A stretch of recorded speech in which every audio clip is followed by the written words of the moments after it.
వైఎస్ఆర్సీపీ నేతలు ఎన్నికల కమిషన్ను కలిశారు. పులివెందుల జెడ్పీటీసీ ఎన్నికల్లో టీడీపీ ప్రలోభాలు, దౌర్జన్యాలపై ఎన్నికల కమిషన్కు వైఎస్ఆర్సీపీ నేతలు ఫిర్యాదు చేశారు.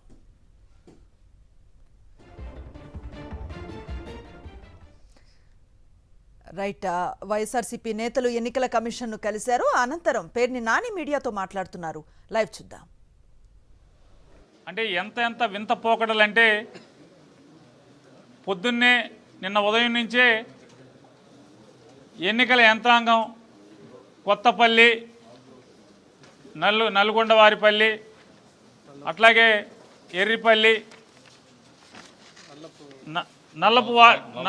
నల్లపురెడ్డిపల్లి ఈ గ్రామాల్లో నిన్న జరుగుతుంది. నిన్న జరిగిన తంతు ఏంటంటే ఓ పక్కన ఓటర్ల గుర్తింపు అంటే ఓటర్ స్లిప్ని అంటే వారి సీరియల్ నెంబర్ ఎంత, వారు ఏ పోలింగ్ స్టేషన్కి వెళ్ళాలి అంటే ఏ ఊరు, వేరే ఊర్లు మార్చేశారు కదా, వేరే ఊర్లకి మార్చేసిన దాని మీద ఏ ఊరు వెళ్ళాలి, ఏ ఊరిలో పోలింగ్ కేంద్రం ఎక్కడ, వీరి సీరియల్ నెంబర్ ఎంత ఇట్లాంటివన్నీ కూడా ఎన్నికల ఓటర్ స్లిప్ని పంచిపెట్టు వెళ్తుంటే కనీసం అంటే వారికి వీరికి గ్యాప్ కూడా లేకుండా కనీసం 10 ఇళ్ళు ఒక బజారో కూడా ఖాళీ లేకుండా వీరి వెనకాలే అవి వసూలు చేసుకుంటా బయలుదేరుతున్నారు తెలుగుదేశం వాళ్ళు.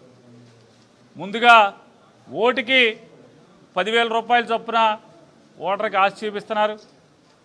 ఎవరైనా వెళ్ళినా వెళ్ళి అక్కడికి వెళ్ళిన తర్వాత లైన్లో నుంచి ఉంటే ఆడొచ్చి కొడతాడో, ఈడొచ్చి పొడుస్తాడో.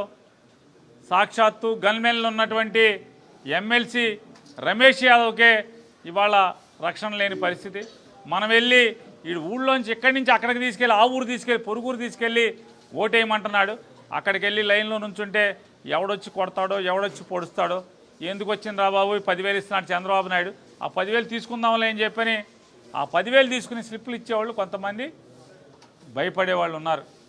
ఎవరైనా లేదు మా ఓటు మేము వేసుకుంటాం, నువ్వు 10,000 ఇచ్చినా 20,000 ఇచ్చినా ఈ చంద్రబాబు పాపం మాకొద్దు అని చెప్పని ఎదురు తిరిగిన ఓటర్లు ఉంటే భయభ్రాంతులకు గురి చేస్తున్నారు, రౌడీజం చేస్తున్నారు.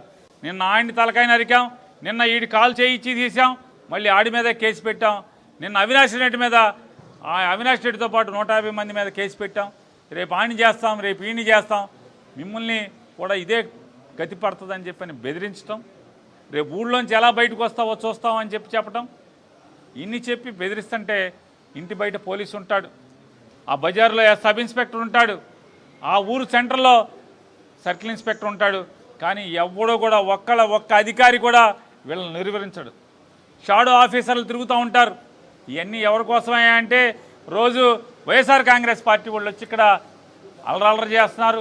ఈ మీడియా వాళ్ళేమో వీళ్ళు చెప్పేటువంటి నిజాలని వీళ్ళు ప్రపంచానికి చెప్పేటువంటి ప్రతి తెలుగుదేశం పచ్చ పార్టీ చేస్తున్నటువంటి దుర్మార్గపు చేష్టలన్నీ కూడా ప్రపంచానికి చూపిస్తున్నారు ఈ ఛానల్స్లన్నీ కూడా. కాబట్టి మనం ఏదో తూతూ మంత్రం చేద్దాం, పోలీసులను ఎక్కువ మంది పెడదాం, షాడో పార్టీలను పెడతాం, ఎన్నికల ఫ్లయింగ్ స్క్వాడ్ని పెడతాం అంటారు. ఎవడు ఊరికనే చూసుకుంటా తిరుగుతూ ఉంటారు, అందరు కళ్ళ గద్దలు కట్టుకుంటారు. అక్కడ జరిగేటువంటి అకృత్యాలు, దారుణాలు, ఈ అఘాయిత్యాలని ఎవరు పట్టించుకునేటువంటి పరిస్థితి. ఎన్నికల కమిషన్కి మాత్రం ఏమండి, నల్గొండవారిపల్లిలో మేము 300 మంది పోలీసుని పెట్టాం, ఎర్రిపల్లిలో 150 మంది పోలీసుని పెట్టాం, లేదా అక్కడ ఎన్ని మందిని పెట్టామని రికార్డు అయితే ఇక్కడికి పంపిస్తున్నారు తప్పితే అక్కడ జరిగే తంతంతా కూడా ఓటర్ స్లిప్పులు లాక్కోవటం, బెదిరించటం, విచ్చలవిడిగా అధికారులు, ఎన్నికల విధుల్లో ఉన్నటువంటి అధికారులు ఆ ఇంటి బయట ఉన్నా సరే యథేచ్ఛగా 10,000 రూపాయలు ఇస్తున్నారు. కొన్ని చోట్ల చంద్రబాబు 10,000 పంపిస్తే 5,000 టీడీపీ వాళ్ళు జేబులో పెట్టుకుని 5,000 ఇస్తున్నారంట, 10,000 తీసుకున్నామని చెప్పమని చెప్తున్నారంట. ఇలా ఓ పక్క తంతు జరుగుతుంటే అందుకే ఇవాళ వారికి చెప్పడం జరిగింది. మొత్తం సాయంత్రానికో లేకపోతే రేపు తెల్లారుజామునికో మొత్తం మళ్ళీ ఎన్నికల ఓటర్ స్లిప్ని డిస్ట్రిబ్యూట్ చేయాలి, మళ్ళీ పంపిణీ చేయాలి, అలాగే మైకుల్లో ప్రచారం చేయాలి. ఎవరన్నా మీరు కాల్ సెంటర్ ఒకటి పెట్టాలి, ఎవరన్నా వచ్చి స్లిప్పులు అడిగినా, మళ్ళీ డబ్బులు ఎరేసినా, ఎవరైనా స్లిప్పులు ఇమ్మని బెదిరించినా వెంటనే ఆ కాల్ సెంటర్కి ఫోన్ చేస్తే వెంటనే దాని మీద చర్యలు తీసుకునేలాగా, వాళ్ళని అరెస్టులు చేసేలాగా, మీరు కట్టడి చేసుకునేలాగా చర్యలు తీసుకోమని చెప్పని కూడా ఎన్నికల కమిషనర్ గారికి చెప్పడం జరిగింది. అలాగే ఇది ఒకటే కాకుండా దాదాపుగా బైండ్ ఓవర్ చేసిన అనేక మంది వైఎస్ఆర్ కాంగ్రెస్ పార్టీ నాయకులను కానీ, లేదా ఎవరైతే బూతుల్లో రెగ్యులర్గా కూర్చునేటువంటి సాంప్రదాయం ఉందో, అలవాటు ఉందో వారందరి మీద కూడా బైండ్ ఓవర్ కేసులు కట్టారు. వారందరినీ కూడా స్వేచ్ఛగా ఎన్నికల విధులు వైఎస్ఆర్ కాంగ్రెస్ పార్టీ తరఫున నిర్వర్తించేట్టుగా మీరు చర్యలు తీసుకోమని చెప్పని, అలాగే మరీ ప్రత్యేకించి జిల్లా రెవెన్యూ యంత్రాంగం, జిల్లా పోలీసు యంత్రాంగం భారతదేశంలో ఇంతవరకు ఎక్కడా చూడనటువంటి పరిస్థితులు. ఒక ఊళ్ళో ఓటర్లందరినీ వేరే ఊరికి పోలింగ్కి తరలించేటువంటి పరిస్థితి, పోలింగ్ కేంద్రాన్నే తరలించినటువంటి వింత పోకడల్ని ఈ జిల్లా కలెక్టరు, ఈ జిల్లా ఎస్పీ కలిసి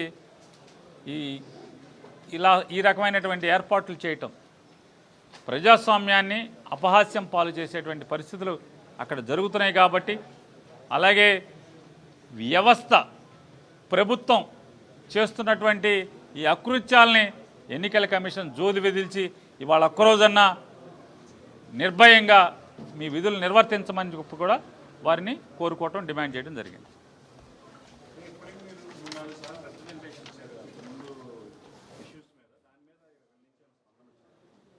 వారిని అడిగినప్పుడు వారు ఏం చెప్తారంటే, నేను కలెక్టర్ని కేకలేశాను, కలెక్టర్ని అడిగాను, కలెక్టర్ గారు అన్నీ చేశాం మేడం, ఆ ఊళ్ళో 300 మంది పోలీసులు మేడం, ఇప్పటికి 4000 మంది పోలీసులను పెట్టాం మేడం అంటారు. పోలీసులను పెడుతున్నారు. జగన్ గారికి ఎట్లా అయితే టూర్కి వెళ్తుంటే సెక్యూరిటీ ఇస్తున్నాం, Z+ సెక్యూరిటీ ఇస్తున్నాం అని చెప్పంటే ఎవరు కారులోంచి దిగరు, ఎవరు జగన్ గారి పక్కకి రారు. జగన్ గారి మీద దాడి జరుగుతాకు వస్తున్నా సరే, జగన్ గారి మీదకి దుందుడికి ఎవరైనా వస్తున్నా సరే ఎవడు కనపడ్డు, పోలీసులు కనపడ్డు. అదే రీతిలో ఇక్కడ ఉన్నామంటే ఉన్నాం, పేపర్ మీద మాత్రం 100,000 మంది పోలీసులను డిప్లాయ్ చేసినట్టుగా చూపిస్తారు తప్పితే అక్కడ తెలుగుదేశం పార్టీ వాళ్ళు చేస్తున్నటువంటి దురాఘాతాలు, దాడులు, అకృత్యాలు, ఓటర్ని భయభ్రాంతులకు గురి చేసేటువంటి అన్ని పోకడలను కానీ, డబ్బు విచ్చలవిడిగా ఎదజెమ్మి ఓటర్ని లోపరుచుకునేటువంటి కార్యక్రమాలను ఏది కూడా నిలువరింప చేయకుండా ఉండటం అనేది ఇవాళ ఎంతమందిని పేపర్ పోలీసు, పేపరు ఎలక్షన్ ఆఫీసర్లుగానే కనపడుతుంది.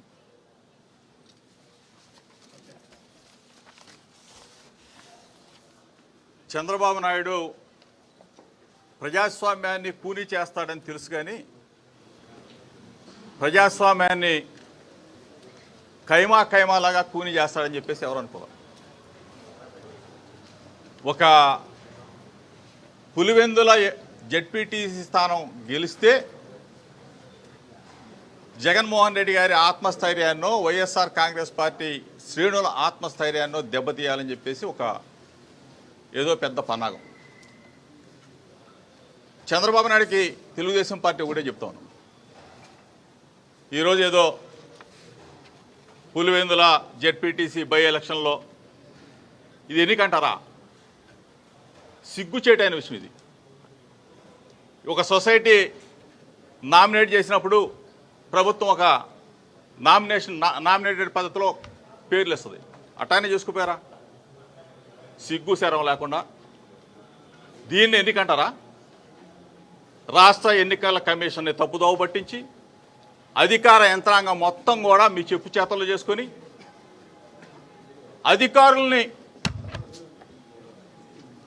ఎన్నికల విధుల్లో పార్టీ ప్రచారానికి వాడుకునే చంద్రబాబు నాయుడు ఇదేదో పులివెందుల్లో నేను గెలుస్తాను, ఓటుకు 10,000 ఇస్తాను, ఎన్నికల స్లిప్పులు అధికారులు ఇస్తూ ఉంటే వెనక వెళ్ళి 10,000 రూపాయల ఓటుకిచ్చి స్లిప్పులు వెనక తీసుకునే సంస్కృతి, దిగజారే సంస్కృతి ఇంతకుముందు నంద్యాల బై ఎలక్షన్లో కూడా చేశాడు చంద్రబాబు నాయుడు ఇదే విధంగా. అక్కడేదో గెలిస్తే మొత్తం నేను గెలిచానని చెప్పేసి తెగ ఆనందపడ్డాడు. ఈరోజు ఒకటే చెప్తా ఉన్నాం, పులివెందుల్లో జెడ్పీటీసీ స్థానంలో ప్రజాస్వామ్యం లేదు. ప్రజాస్వామ్యబద్ధంగా ఎన్నిక జరిగితే వన్ సైడ్ ఎన్నికది. ఈరోజు ఒకటే చెప్తా ఉన్నాం, నీ సర్వేలు మొత్తం కూడా చంద్రబాబు నాయుడు సర్వేలు సంవత్సర పరిపాలనలో ఈరోజు ఎన్నిక జరిగితే వైఎస్ఆర్ కాంగ్రెస్ పార్టీ అధికారంలోకి వస్తుందని చెప్పి తెలిసిన తరువాత నీ పార్టీ ఆత్మస్థైర్యం కోసం, నీ ఎమ్మెల్యేల ఆత్మస్థైర్యం కోసం ఈరోజు జగన్మోహన్ రెడ్డి గారి అడ్డాలోనే నేను పులివెందుల్లో జెడ్పీటీ స్థానం గెలిచానని చెప్పేసి సంకలు గుద్దుకోవటానికి తప్ప చంద్రబాబు నాయుడు దేనికి పనికిరాడు. ఈరోజు ఎలక్షన్ అధికారి గారిని కలిసాం, 1కి 10 సార్లు కలిసాం, విన్నవించాం. ఇక్కడి నుంచి ఆమె మా విజ్ఞప్తిని చేరవేస్తా ఉన్నారు, అధికారులు చెప్తా ఉన్నారు. కానీ అక్కడ జరిగేది మాత్రం శూన్యం. ఈరోజు కూడా చెప్పాం, అమ్మా ఇట్లా జరుగుతూ ఉంది, ఎన్నిక స్లిప్పులు ఇస్తా ఉన్నారు, ఓటర్ స్లిప్పులు ఇస్తా ఉన్నారు, మళ్ళీ స్లిప్పులు ఇచ్చిన తర్వాత డబ్బులు ఇచ్చి వెంటనే వాటిని వెనక్కి తీసుకుంటా ఉన్నారు. వీటి మీద చర్య తీసుకోవాలని కూడా చెప్పాం, అధికారుల మీద చర్యలు తీసుకోవాలని చెప్పాం. ఇక్కడి నుంచి ఆదేశాలు వెళ్తూ ఉన్నాయి. కానీ ఎక్కడా కూడా ఎన్నికల అధికారి చెప్పిన మాటని పాటించట్లేదు, తుంగలో దొక్కుతా ఉన్నారు. మేము ఒకటే డిమాండ్ చేస్తూ ఉన్నాం, ప్రతి పోలింగ్ స్టేషన్లో లోపల బయట సీసీ కెమెరాలు పెట్టాలని చెప్పేసి ఈ రోజున ఎన్నికల అధికారి గారికి చెప్పాం. సరే అని చెప్పేసి వారు చెప్పడం కూడా జరిగింది. ఏమాత్రం అది జరుగుతుందా అని చెప్పేసి వేచి చూస్తూ ఉన్నాం. మేము ఒకటే, పులివెందుల జెడ్పీటీసీ స్థానం ఒంటిమిట్ట కానీ కడప జిల్లాలో ఏదో జరిగిపోద్ది, ఏదో చేసేయాలని చెప్పేసి మంత్రులు, ఎమ్మెల్యేలు, మొత్తం అధికారంగా మొత్తంగా పోలీస్ వ్యవస్థ అంతా మీరు తల్లకిందులు తపస్సు సరే వైఎస్ఆర్ కాంగ్రెస్ పార్టీ గెలవటం ఖాయం. ఈరోజు ఎన్నిక జరిగిన అక్కడే కాదు, చంద్రబాబు నాయుడికి కూటమి ప్రభుత్వానికి కూడా చెప్తా ఉన్నాం, అక్కడే కాదు, ఎన్నిక ఎక్కడైనా పెట్టండి, ప్రజాస్వామ్యబద్ధంగా పెట్టండి, వైఎస్ఆర్ కాంగ్రెస్ పార్టీ జెండా రెపరెపలాడుద్దని చెప్పేసి మీ ద్వారా చెప్తా ఉన్నాం. ఇది ప్రజాస్వామ్యాన్ని కూని చేయదు చంద్రబాబు నాయుడు. ప్రజాస్వామ్యాన్ని కూని చేస్తే తెలుగుదేశం పార్టీ కూని అయిపోద్ది, చంద్రబాబు నాయుడు కూడా కూని అయిపోతాడు, కూటమి ప్రభుత్వం కుదేలైపోద్ది. ఇది జరిగి తీరుద్దని చెప్పేసి మీ ద్వారా తెలియజేస్తున్నాం.